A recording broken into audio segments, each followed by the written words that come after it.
네, 오늘 우리에게 주시는 하나님 말씀은 마가복음 10장 17절에서 27절 말씀입니다. 내가 너무 앞으로 온 것 같은데 아닌가? 기분 탓인가요? 그죠? 내가 앞으로 앉았죠. 너무 좋다. 그러니까 뭐가 이상한데 뭔지 모르겠는 거야. 내가 앞으로 왔지. 들리게 말해요, 선생님들. 거기 둘이 앉아서 까불지 말고. 이 앞으로 와, 나와주부터. 우리 17절부터 27절까지 한 절씩 교독하겠습니다. 예수께서 길에 나가실새 한 사람이 달려와서 꿇어 앉아 묻자오되 선한 선생님이여 내가 무엇을 하여야 영생을 얻으리이까.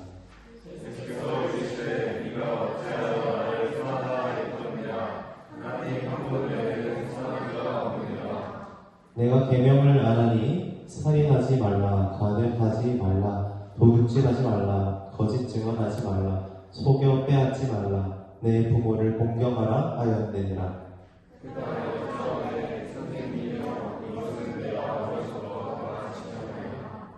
예수께서 그를 보시고 사랑하사 이르시되 내게 아직도 한 가지 부족한 것이 있으니 가서 내게 있는 것을 다 팔아 가난한 자들에게 주라.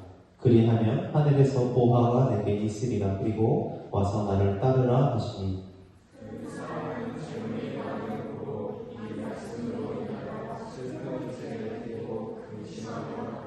예수께서 둘러보시고 제자들에게 이르시되 재물이 있는 자는 하나님의 나라에 들어가기가 심히 어렵도다 하시니.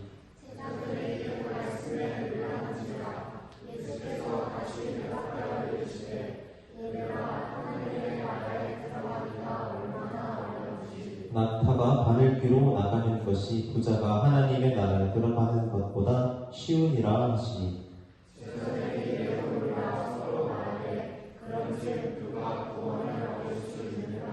같이 읽겠습니다. 예수께서 그들을 보시며 이르시되 사람으로는 할 수 없으되 하나님으로는 그렇지 아니하니 하나님으로서는 다 하실 수 있느니라. 아멘. 오늘도 말씀 앞에서 우리 귀한 선생님들과 우리 친구들에게 하나님께서 크신 은혜 주실 줄로 믿습니다. 우리 대성이 반가워요. 이러면서 반갑습니다. 우리 한 3주차 때부터는 앞에 나와서 마이크 잡고 인사 한번 할까요? 노래 한번 부르고 춤추고. 미안해요. 장난친 거야. 진짜 시킬 거면 안 나오는 거 아니지? 장난이에요? 네. 내가 있을 거야. 자, 우리가 아는 말 중에 향수라는 말이 있는데, 여러분 향수 하면 영어로 어떤 단어 생각나세요? perfume 말고 또 하나 있어요.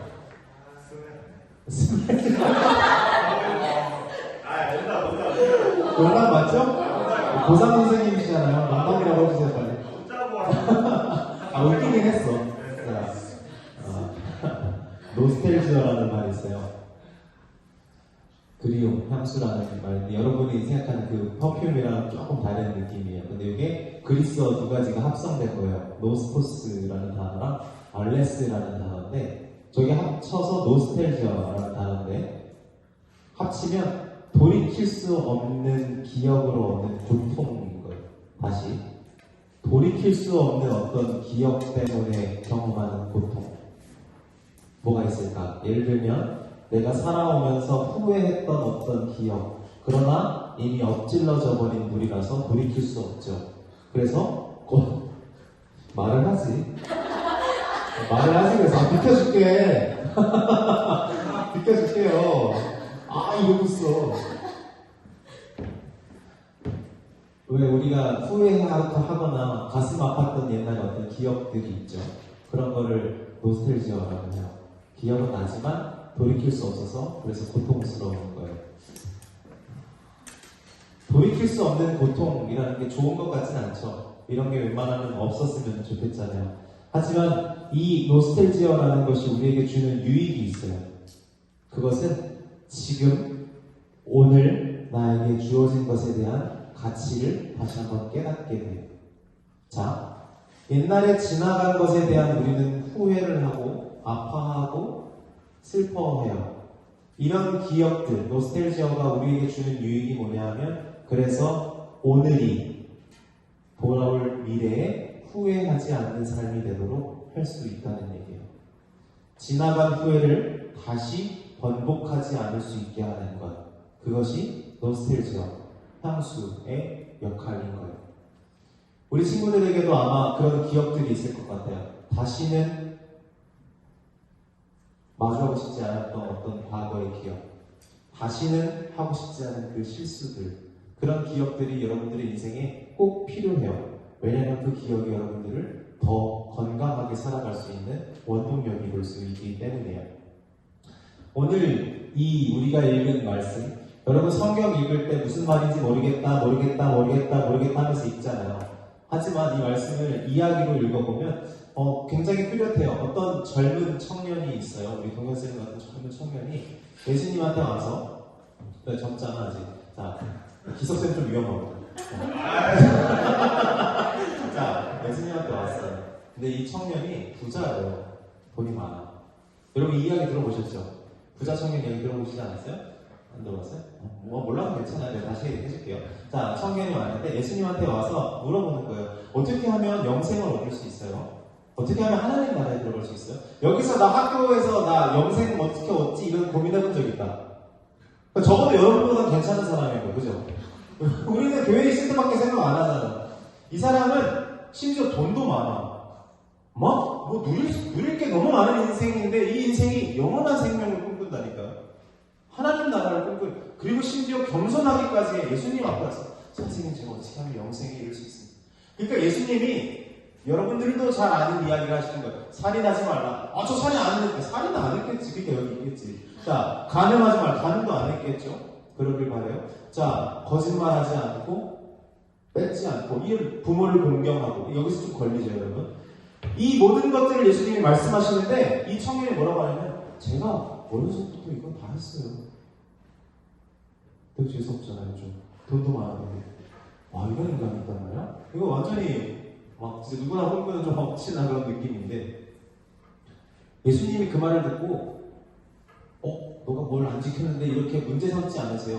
그래, 너가 그걸 다 지킨 것 같구나. 예수님이 참 사랑스럽게 보셨다고 21절에 나와 있어요. 그러니까 예수님이 그래, 너가 어려서부터 하나님의 계명을 다 지켰고 영원한 생명에 들어가기 위해 엄청 열심히 순수하게 정직하게 진실하게 열심히 일도 하면서 살아왔구나. 그런데 너에게 아직 한 가지 부족한 게 있다. 그게 뭐예요? 이거야. 모르겠다 하고 있는다니까. 근데 그 한 가지가 뭐냐면 너가 가진 모든 것을 다 팔아서 가난한 자에게 나누어주고 너는 나를 따르라는 거야.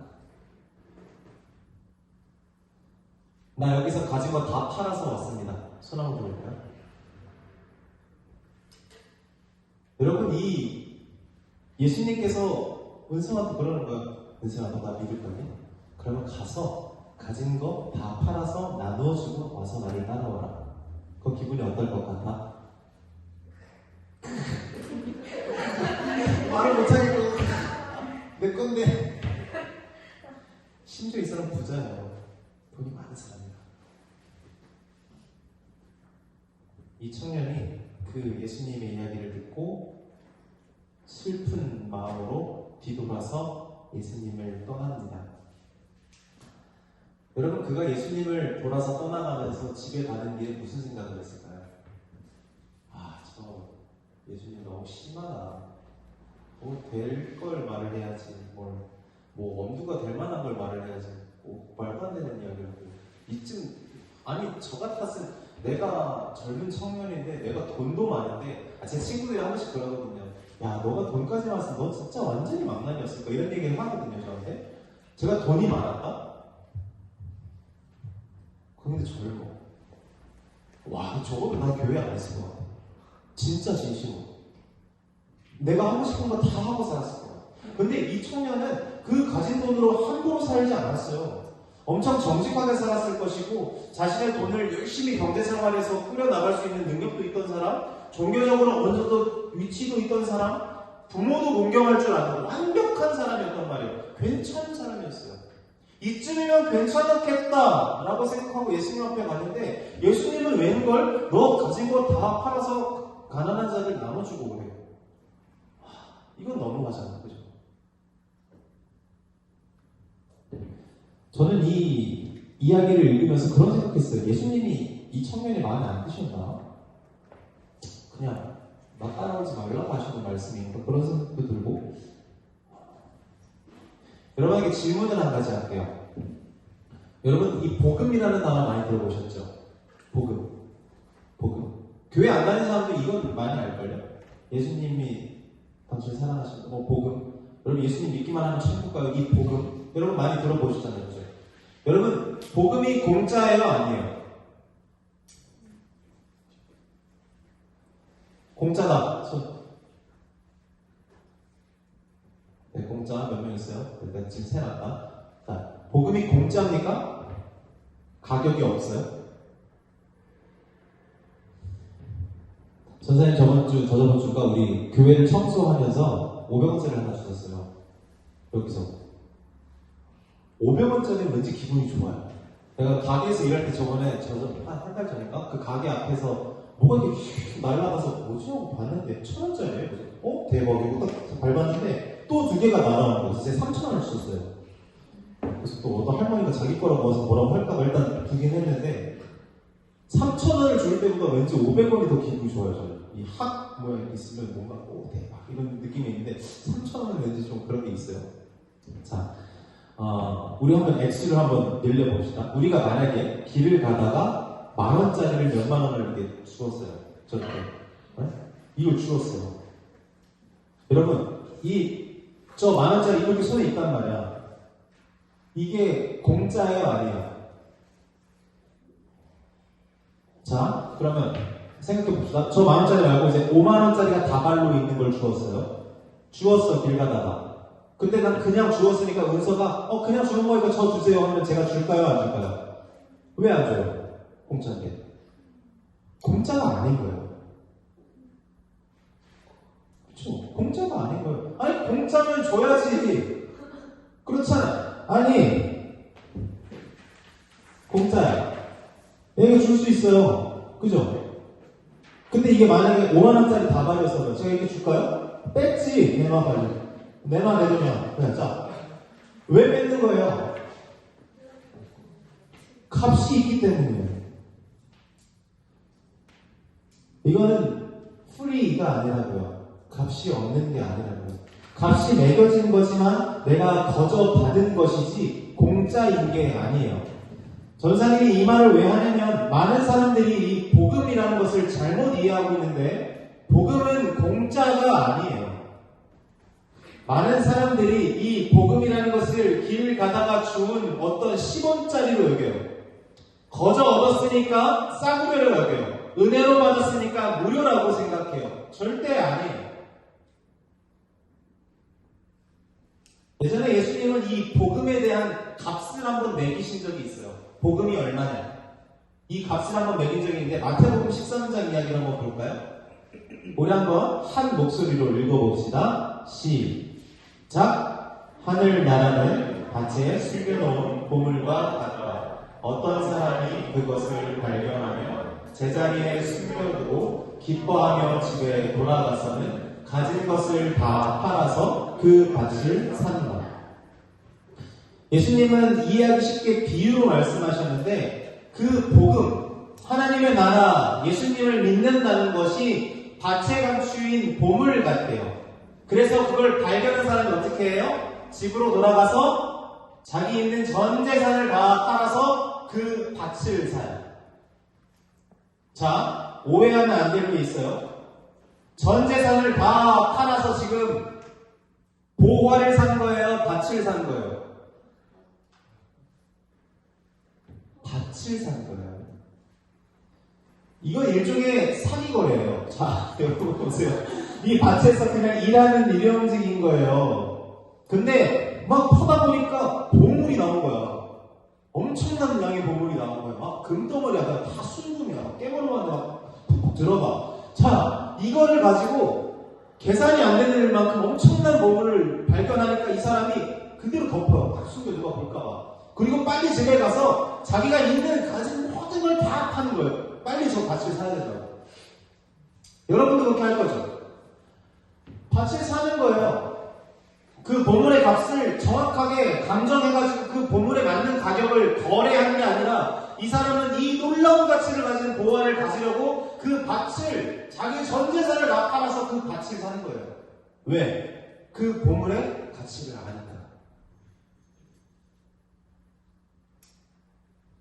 여러분, 우리가 예수님의 말씀에 오늘 청년에게 예수님 말씀하시죠. 가진 것을 다 팔아서 나눠주고 나를 따라오라. 이것이 왜 과하다고 느껴질까요? 예수님을 따른다는 것에 대한 가치를 제대로 이해하지 못하고 있기 때문이에요. 밭에 감추어진 보화의 가치를 아는 사람은 어떻게 전 재산을 정리하지 않고 오겠어요? 예수님이 말씀하시는 건 그거예요.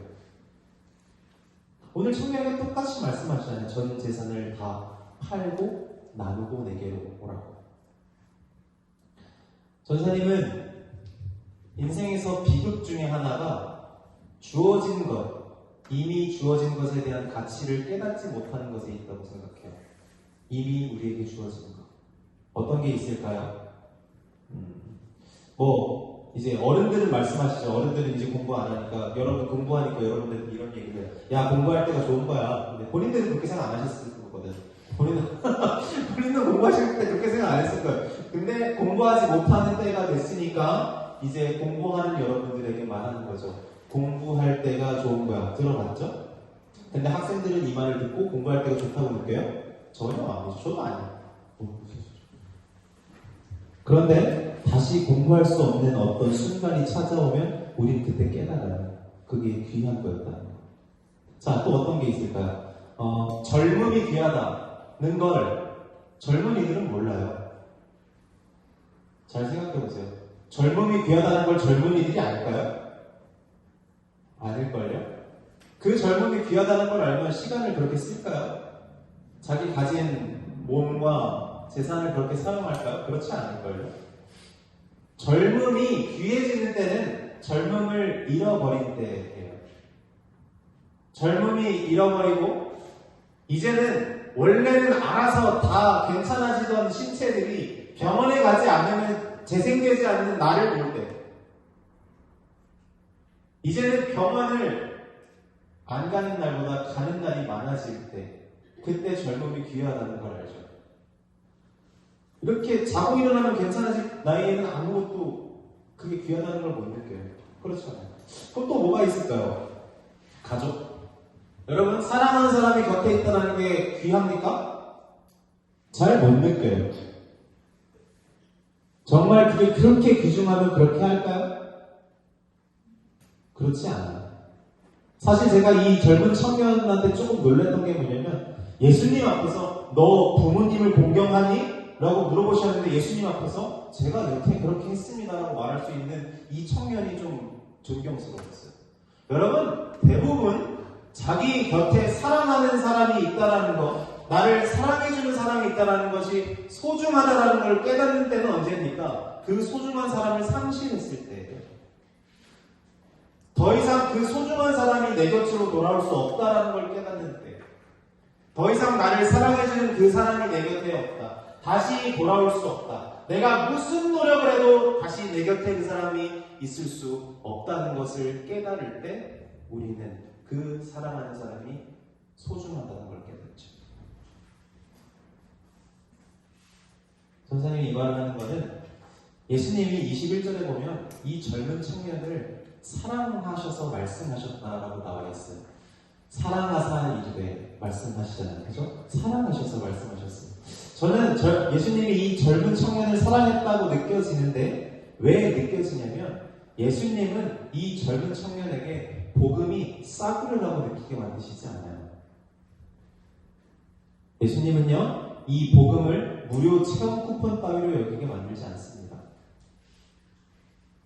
예수님과 함께 살아가고 예수님을 믿을 수 있는 이 권리가 그 어떤 것과도 바꿀 수 없는 것임을 깨닫게 하시는 거예요. 그 사랑스러운 청년이 너가 전 재산을 다 버리고 나를 따르지 않으면 절대 얻을 수 없는 것이 나 예수와 함께 하는 것이다라는 것을 분명하게 가르치시는 거예요.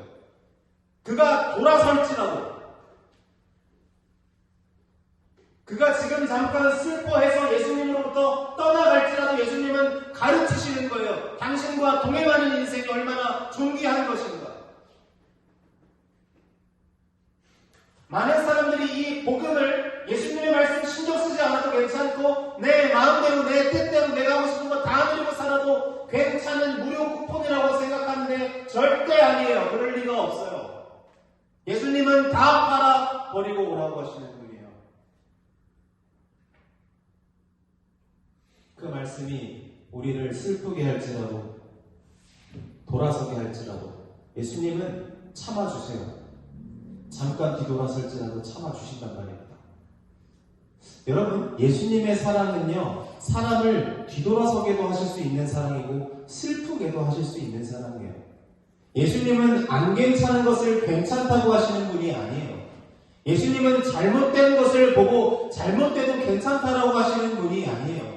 예수님은 지금 당장 너가 슬프고 힘들고 잠깐 나를 떠날지라도 정말 존귀한 것이 무엇인지 분명하게 가르쳐 주시는 분이에요. 그것의 값이 어떤 것인지. 그런 의미에서 우리가 만약에 예수님의 말씀을 정직하게 듣고 여러분이 예수님의 말씀 앞에 진실하게 서 있는다면 우리는 예수님 앞에서 언제든 돌아설 수 있는 사람이에요. 그리고 그 돌아섬이 필요해요. 그 돌아선 순간 때문에 우리는 그 말씀의 가치를 깨닫게 되기 때문이에요. 여러분 상상해 볼까요? 이 청년이 지금은 예수님 앞에서 돌아서서 집으로 가요. 그리고 얘가 이 청년이 예수님께 다시 왔을까요? 안 왔을까요? 성경에는 안 나와요. 자, 열린 결말 어떨 것 같아요? 안 돌아왔다. 안 돌아왔다 없어요? 나 같으면 안 돌아왔다 없습니까? 전재산 다 팔랐는데 왜 돌아와? 여러분들도 알아요. 여러분들도 지금 안다고. 전사님이 설명해주지 않아도 예수님의 말씀 진리라는 걸 아는 거예요. 사람이 돌아서는 건 예수님의 말씀이 틀렸기 때문에 돌아서는 게 아니에요. 예수님 말씀 앞에서 내가 연약하기 때문에 돌아서는 거예요. 그런데 사람들은 재밌게 자꾸 예수님의 말씀을 바꾸려고 들어요. 내가 연약하니까 예수님의 말씀을 바꾸려고 들어요. 내가 안 되니까 예수님의 기준을 바꾸려고 들어요. 아니에요. 그건 잘못된 거예요. 예수님의 말씀은 그곳에 있어야 해요. 예수님의 말씀은 한 획도 남기지 않고 다 이루어질 거예요. 그 말씀 앞에서 우리가 슬프더라도 실망하고 좌절할지라도 우리는 그 말씀 앞에 서 있어야 하는 거예요. 그 청년은 예수님께 뒤돌아서서 집으로 돌아가며 자기가 왜 영원한 생명을 따르지 못하는지 깨달았을 거예요. 그렇죠. 자기 정말 물어봤잖아요. 예수님 어떻게 하면 영생을 얻을 수 있습니까? 예수님은 정직하게 말씀하신 거예요. 가진 것 다 팔아서 나누어주고 너는 나를 따라오라고요. 예수님을 따르는 게 영생이죠. 예수님은 곧이곧대로 말씀하셨어요. 그러나 그 청년에게 그 말씀은 도저히 삼킬 수 없는 말씀이었죠. 청년은 뒤돌아봤을 거예요. 저는 생각해요. 가서 그래서 과연 이 사람이 에이씨 몰라 그럼 이제 영생 안 얻지 뭐 때려치고 그냥 포기할까? 라는 생각을 했었어요. 아니겠죠. 우리 한번 머리를 써서 한번 가정해 봅시다. 예수님을 따른다는 게 굉장히 추상적이니까 제가 조금 구체화시켜 볼게요. 여러분의 전 재산을 다 팔아서 지나간 시간을 되돌릴 수 있나요? 되돌릴 수 있어요? 그러면 여러분들의 전 재산, 여러분들의 모든 노력을 다 쏟아서 이미 상실한 여러분의 사랑하는 사람을 돌이킬 수 있습니까? 돈 많이 내면 죽었던 사람이 살아옵니까? 여러분, 예수님을 따른다는 거, 여러분 전 재산으로 될 것 같습니까? 어림없어요. 여러분, 우리가 예수님을 믿는다는 거, 우리가 예수님의 사랑으로 살아간다는 게 우리의 노력과 우리의 재산과 젊음과 우리의 어떤 힘과 지식으로 될 거라고 생각한다는 거 불가능한 말이에요. 애초에 가능하지 않은 거예요. 그런데 지금 저와 여러분이 은혜로 예수님을 따르는 이 길 위에 있죠. 다시, 이 은혜가 무료입니까? 아니에요. 값으로 헤아릴 수 없는 거예요. 값을 매길 수가 없는 거예요. 예수님께서 이런 말씀들, 전 재산을 다 팔아라. 너의 눈이 천국문을 향해 걷지 못하게 한다면 그 눈을 뽑아버려라. 너의 팔다리가 하나님 나라를 향하지 못하게 한다면 잘라내버려라. 그 말씀을 하시는 이유가 어디에 있습니까? 하나님의 말씀은 정직해요. 그 말씀 앞에 우리가 서야 해요. 우리는 그 말씀에서 무엇을 경험합니까? 우리의 힘으로, 재산으로 절대 그 나라에 못 간다는 거예요. 그런데 지금 저와 여러분이 예수님 앞에 있는 가장 큰 이유가 무엇입니까? 예수님의 그 십자가 때문인 거예요. 그것이 복음이에요. 여러분, 제자들이요. 아마 23절에서부터 26절 한번 읽어봅시다. 한번 여러분 목소리 한번 읽어주세요. 시작. 예수께서 불러오시고 제자들에게 이르시되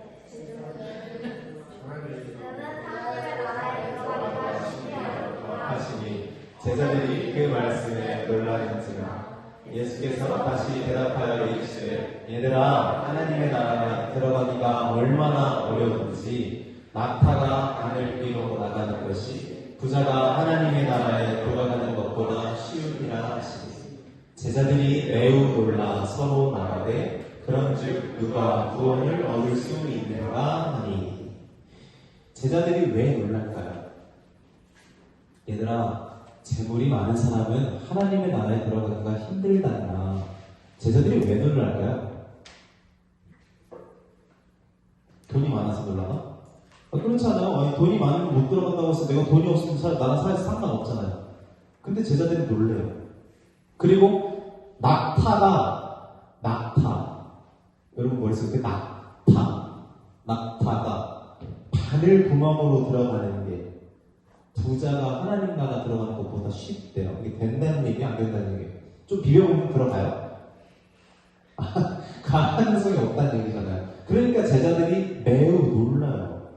그런 줄 누가 구원을 얻을 수 있습니까? 제자들이 여기서 놀랬던 이유가 뭘까? 곰곰이 생각해보면 이 청년이 제자들 보기에도 괜찮은 사람이었던 거예요. 우리는 그냥 왠지 돈 많으면 나쁜 사람 같잖아요. 그죠? 아니에요? 나만 그래요? 왜 성경에서 왠지 막 부자, 돈 많은 사람 나오면 괜히 나쁜 사람, 못된 사람 이렇게 여겨질 것 같잖아요. 그런 거 어딨어요? 경제생활 열심히 하던 청년이었을 거예요. 제가 봤을 때 이 청년은 굉장히 정직한 사람이었을 거고 순수하게 하나님의 말씀을 쫓고 자기 삶을 성실하게 살아낸 청년이었을 거예요. 제자들이 보기에도 이 청년은 괜찮은 사람이었어요. 심지어 하나님의 말씀을 듣고 하나님의 말씀에 순종하면서 자기 삶을 다스려가던 사람이었어요. 제자들 보기에도 괜찮은 청년이었거든요. 그런데 예수님의 말씀을 듣고 그 청년이 돌아가죠. 제자들은 놀래요. 저렇게 괜찮은 사람도 못 들어갑니까? 그럼 대체 누가 들어갈 수 있어요? 도대체 어떻게 해야 들어갑니까? 어떻게 그렇게 어려울 수 있습니까? 그런데 예수님께서 27절 말씀을 하십니다. 27절 우리 한 목소리로 읽어보겠습니다. 시작. 예수께서 그를 보시며 이르시되 하나님과는 할 수 없으되 하나님과는 같이 아니하니 하나님과는 다 하실 수 있느니라. 아멘. 돈 많이 벌어서 과거를 돌이킬 수 없듯이 열심히 노력해서 없어진 나의 사랑하는 사람을 되돌릴 수 없듯이 우리의 노력으로는 예수님을 따라갈 수 없어요. 그러나 하나님께서 하실 수 있어요.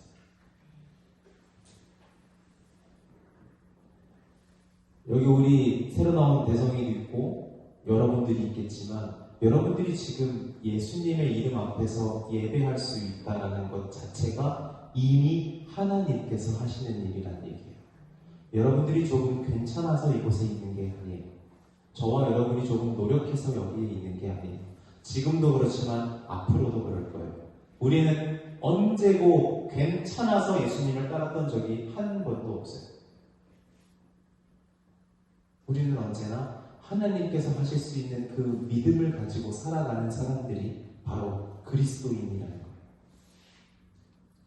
사람들이 자꾸 오해해요. 내가 교회를 다니는 게 몇 년이고 전사님이 지금 교회 안 다니는 친구들 만나면 제일 많이 하는 말이 야 그래도 내가 중고등부 선생님까지 했었어. 그래서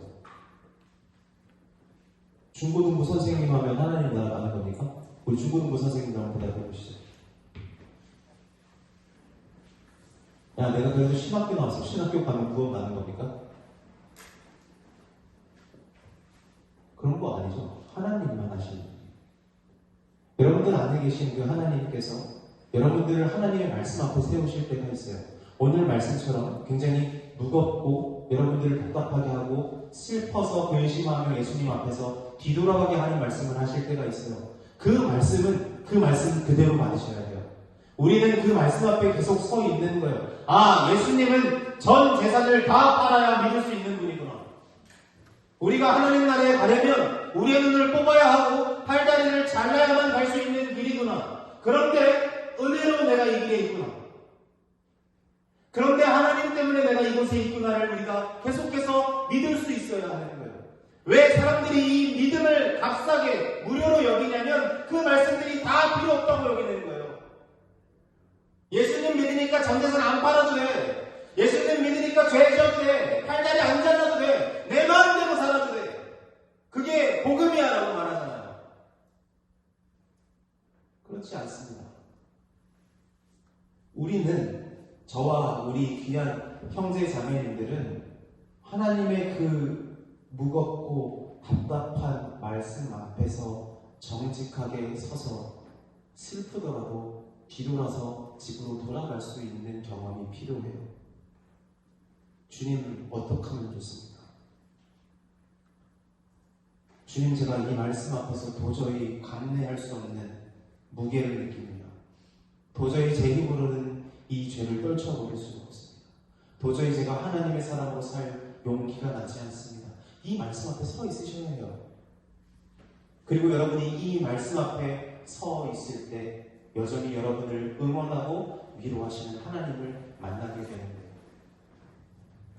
왜 갈수록 많은 사람들이 이 하나님의 은혜를 경험하지 못하는 걸까요? 기본적으로 하나님의 말씀 앞에 정직하게 서지 않기 때문입니다. 예수님은 분명 우리 삶의 변화를 요구하세요. 우리 삶의 결단을 요구하세요. 그 결단 앞에 되지 않더라도 서 있으셔야 해요. 그 말씀 앞에 슬프더라도 서 있으셔야 해요. 그 앞에 서 있어야 여러분을 도우시는 하나님, 여러분에게 힘을 주시는 하나님, 그럼에도 여러분을 사랑하시는 하나님을 여러분이 경험하게 되는 것입니다. 오늘 이 말씀을 마무리하면서 전사님은 그런 생각을 했습니다. 예수님이 저와 여러분에게 전 재산을 다 팔아서 나누어주라고 하고 그런 말씀을 하시는데 예수님한테 무슨 유익이 있을까요?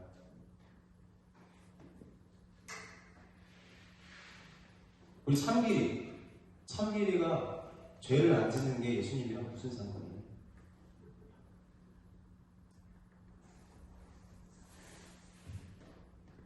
전광이가 교회 열심히 나오고 안 나오고랑 예수님이 무슨 상관이에요? 오늘 이 말씀, 예수님께서 그 청년에게 물질과 명예와 권력을 포기하게 만드신다고 예수님께 무슨 이득이 있겠어요? 사실 아무 관심 없을지도 몰라요. 주님의 관심은 너의 인생에 있어서 값지고 존귀한 건 그것이 아니라 바로 나다라는 것을 알려주려고 하시는 것일지 몰라요. 저와 여러분이 예수님을 믿는 이 길 위에 있습니다. 저와 여러분이 하나님을 예배하는 이 자리에 있습니다. 이거 귀한 거예요. 이 귀한 것을 깨닫고 경험하기 위해서는 우리가 하나님 말씀 앞에 날마다 정직하게 설 수 있어야 해요. 우리가 이 말씀 위에 서 있을 때 여전히 우리를 도우시고 여전히 이 말씀에도 불구하고 우리를 품어 안으시는 하나님의 은혜를 경험하게 될 줄로 믿습니다. 바라기는 이 땅 가운데서 이 예수님의 복음이 존귀하고 값지다는 것을 이 땅 가운데 선포할 수 있는 우리 형제자매님들이 되셨으면 좋겠습니다. 여러분은 너무 존귀한 사람들이에요. 예수님께서 이제 나귀를 타고 예루살렘 성으로 들어가시는 종려주일이 오늘입니다. 이제 오늘부터 한 주간 예수님께서는 여러 시험을 받으시고 고난받으사 금요일에 십자가 매달려 죽으실 거죠. 여러분, 복음의 값이 뭐냐고요? 예수님의 죽음입니다. 우리가 이 말씀 앞에서 여전히 서 있을 수 있는 건 예수님의 죽음 때문입니다. 여러분이 거저받은 그 복음, 공짜라고 여기는 거, 무료 체험 서비스라고 여기는 거, 그 가격은 예수님의 피값입니다. 이 값을 기억하시고 여러분들의 인생이 예수님의 피값으로 사신 인생이라는 것을 기억하시고 여러분들이 예배하고 여러분이 하나님을 찬양하고 말씀을 듣고 예배하는 이 모든 순간이 예수님께서 십자가에서 피를 쏟으셨기 때문이라는 것을 기억하시기를 간절히 축복합니다. 여러분들의 인생 예수님의 피값입니다. 이 존귀함을 잃지 않고 살아가는 우리 귀한 형제자매님들 되시기를 주님의 이름으로 간절히 축복합니다. 우리 시간 찬양하고 기도하겠습니다. 다 같이 일어나서 찬양하겠습니다.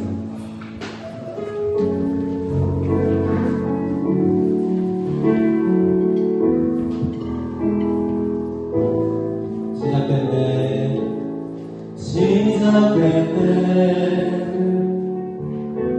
우리 주님의 능력이 나의 삶을 다스리고 새롭게 하네. 자유 안에 죄와 사망으로부터 나의 삶은 변하구나. 충만하네. 다시 한번 시작했네. 시작했네. 우리 주님의 능력이 나의 삶을 다스리고 새롭게 하네. 자유 안에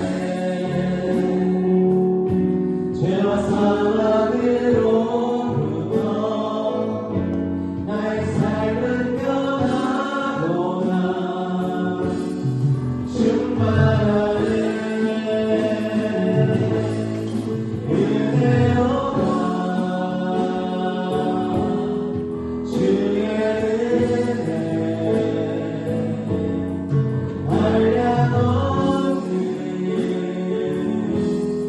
주의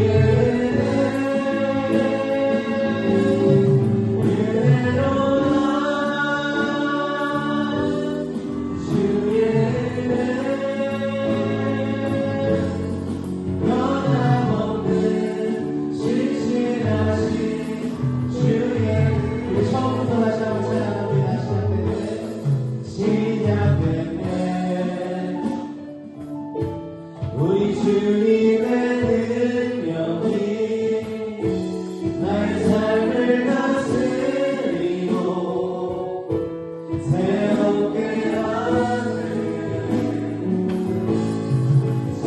자유하네. 죄와 사망으로부터 나의 삶을 변하구나. 충만하네.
주님께서 우리 모두를 위해 이미 값을 치르셨습니다.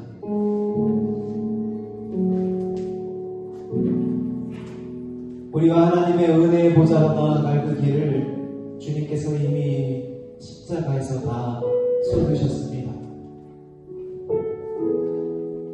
이미 우리를 위하여 주님께서 다 값을 치르셨기 때문에 주님, 우리는 주님의 말씀 앞에 설 수 있습니다. 우리가 연약해도 그 말씀 바꾸지 않고 변질시키지 않고 설 수 있습니다. 주님, 우리는 주님 앞에 뒤돌아설 수 있습니다.